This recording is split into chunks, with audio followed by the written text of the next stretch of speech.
Përshëndetje miq dhe mirë se keni ardhur në edicionin informativ këtu në Radio Travel. Nëse po kërkoni lajmet që ju lodhin, atëherë jeni në frekuencën e gabuar. Por nëse po kërkoni arsye për ta nisur ditën me buzëqeshje, jeni fiks aty ku duhet. Unë jam Sindela dhe ky është Happy Fit, vendi ku lajmet nuk përtasin, por flasin bukur. Shërimi që sfidoi të pamundurën. Këtë gjë na e tregon një djalë shumë i ri në moshë. Historia e Lukas Yemelionova është një nga ato histori që vërtet të lë pa fjalë. Një djalë belg vetëm 13 vjeç është bërë personi i parë në histori që është shëruar nga një prej formave më agresive të kancerit të trurit tek fëmijët. I diagnostikuar në moshën 6 vjeçare me DIPG, një tumor që zakonisht nuk lë shpresa. Lukasi kishte pothuajse 0 shanse mbjetese, por sot ai ka mbi 7 vite pas një shenjë kanceri. I trajtuar në qendrën e kancerit Gustave Roussy në Paris, në kujdesin e doktor Jacques Grill, Lukasi u përfshi në një studim eksperimental. Ai mori një medikament që përdoret për trajtimin e disa llojeve të tjera të kancerit, por kur më parë për këtë lloj tumori. Edhe pse Lukasi është i vetmi pacient që ka arritur një shërim të plotë, 7 fëmijë të tjerë në këtë provë klinike kanë patur një trajtim të qëndrueshëm të kancerit për disa vite, duke sugjeruar një ndryshim të rëndësishëm në mënyrën se si trajtohet kjo sëmundje, e konsideruar deri tani e pashërueshme. Historia e Lukasit mbetet një dritë shprese për të gjithë, duke dëshmuar se edhe sëmundjet më fatale mund të mposhten. Pra, kur shkenca dhe shpresa bëjnë ekip, ndodhin mrekulli. Kur sëmundja nuk të ndalon së qenit njerëzor. Edhe njerëzit me probleme të shëndetit mund të jenë akoma aktiv nëse ju jepet një mundësi.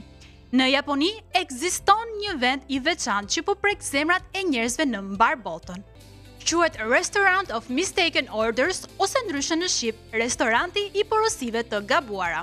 Dhe po, këtu është krejt normale të porosisësh një ushqim dhe të marrësh një tjetër. Pra, porosit pica, merr sushi dhe largohesh i lumtur. Por arsyeja është shumë më e bukur se sa tingëllon. Kamarierët në këtë restorant janë persona që vuajnë nga demenca apo Alzheimeri.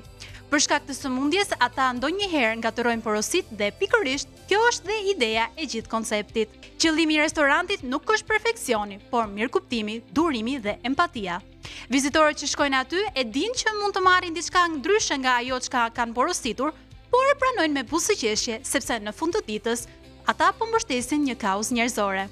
Ky projekt tregon se njerëzit me demencë mund të jenë ende aktiv, të dobishëm dhe të përfshirë në shoqëri, nëse ju jepet mundësia dhe mbështetja e duhur. Dhe kjo gjë na mëson se gabimet nuk janë gjithmonë diçka për të korrigjuar, por ndonjëherë për të pranuar me buzëqeshje.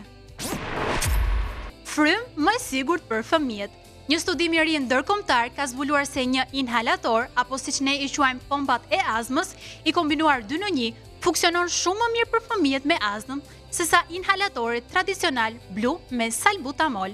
Studimi i kerr përfshiu 360 fëmijë nga Zelanda e Re dhe tregoi se ata që përdorën këtë pompë të re kishin 45% më pak sulme azme gjatë një viti. Ky inhalator trajton jo vetëm simptomat, por edhe inflamacionin. Pra shkon tek shkaku, jo vetëm tek efekti. Dhe lajmi më i mirë, rezultoi i sigurt pa ndikime negative apo probleme të tjera në rritjen apo shëndetin e përgjithshëm të fëmijëve. Pra, kur shkenca fokusohet tek shkaku dhe jo vetëm tek simptomat, rezultatet janë reale dhe shumë premtuese. Kirurgjia që sfidoi majat.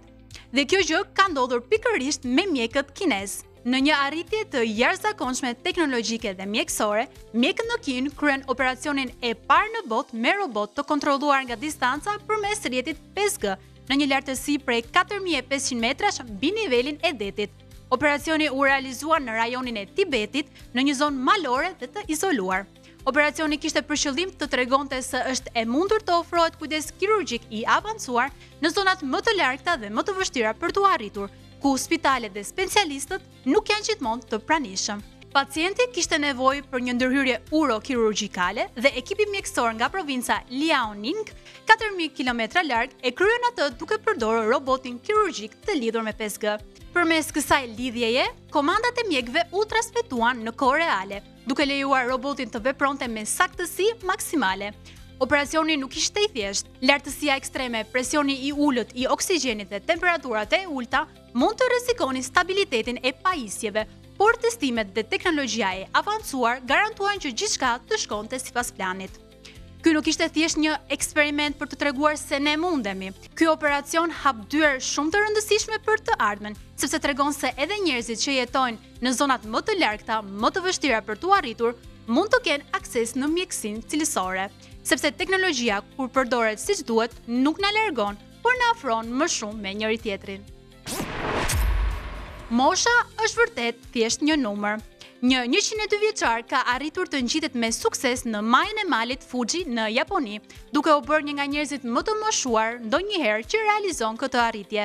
Akuzawa u ngjit me vajzën e tij 70 vjeçare Motoe, mbesin e tij, bashkëshortin e saj dhe 4 miq të tjerë. Pavarësisht terrenit të vështirë, ai arriti të ngjitet deri në majën 3776 metra të lartë, duke përfunduar ekspeditën me sukses dhe në gjendje të mirë shëndetësore. Por ky udhëtim nuk ishte ngjitja e parë rekord e Akuzavës në malin Fuji. Ai ishte 96 vjeç kur u bë personi më i vjetër që ngjitet në malin më të famshëm të vendit. Sipas familjes së tij, ai ka qenë gjithmonë një njeri aktiv dhe i lidhur me natyrën, ndërsa përgatitjet për këtë ngjitje kanë nisur muaj më parë me stërvitje të lehta, ecje ditore dhe kontrolle të rregullta mjekësore. Mali Fuji është një simbol kulturor dhe natyror i Japonisë, i cili ngjitet çdo vit nga qindra mijëra njerëz, por pak prej tyre janë mbi 100 vjeç.